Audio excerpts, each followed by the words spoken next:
আজকে আমি চলে এসেছি পনির নিয়ে। তো পনিরের অন্যরকম ধরনের একটু রেসিপি করে দেখাবো।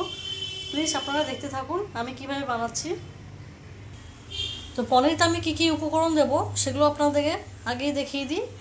এখানে আছে পাকা পাকা লঙ্কা আর কয়েকটা রসুন বেটে নিয়েছি।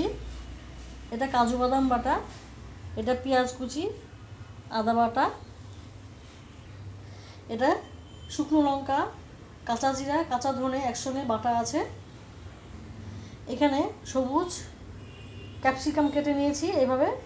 আর এটা টমেটোকেও সেই একই রকমভাবে ক্যাপসিকামের মতো কেটে নিয়েছি, কিন্তু এটা বীজগুলোকে আমি ফেলে দিয়েছি।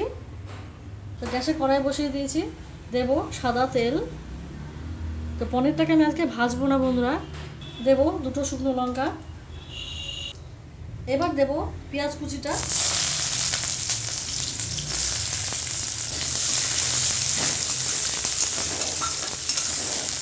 পেঁয়াজটাকে হালকা ব্রাউন করে ভেজে নেব।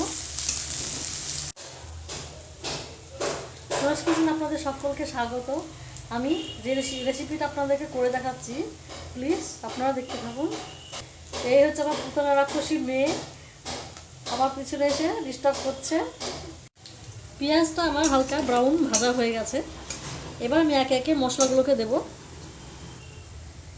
প্রথমে শুকনো লঙ্কা, কাঁচা জিরা, কাঁচা ধনে বাটা 1 চামচের মতো। দেব হাফ চামচের মতো আদা বাটা। এবার দেব কাঁচা লঙ্কা আর রসুন বাটা। মশলাটাকে আমি কষে নেব।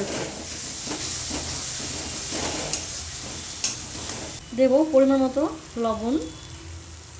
এবার দেব কাজু বাদাম বাটাটা। ভালো করে কষে নেব এটাকে। এবার আমি এর মধ্যে দেব ক্যাপসিকামগুলোকে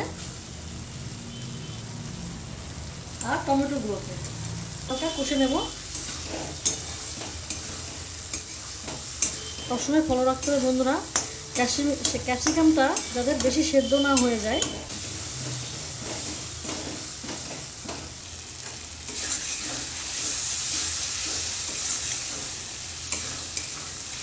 বেশ করে কষে নিয়েছি, তেল ছেড়ে দিয়েছে মশলাতে। এবার আমি পনিরগুলোকে দেবো। হালকা একটু নেড়ে চেড়ে নেবো আলতো হাতে। ব্যাস, এটা আমার হালকা কষানো হয়ে গেছে।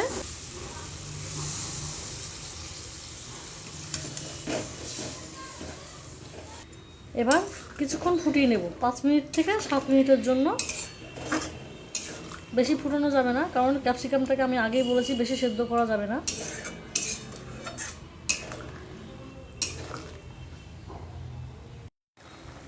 ফিরে এলাম 5 মিনিট পরে, একদম পারফেক্ট সেদ্ধ হয়েছে। এবার আমি গরম মশলা দেব।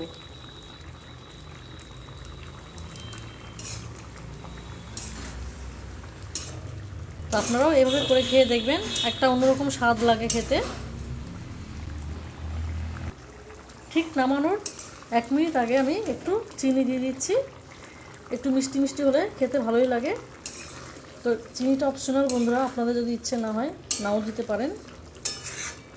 তো আমার রেসিপিটা যদি আপনাদের পছন্দ হয় অবশ্যই লাইক করবেন, শেয়ার করবেন, সাবস্ক্রাইব করবেন বন্ধুরা। সবসময় পাশে থাকবেন।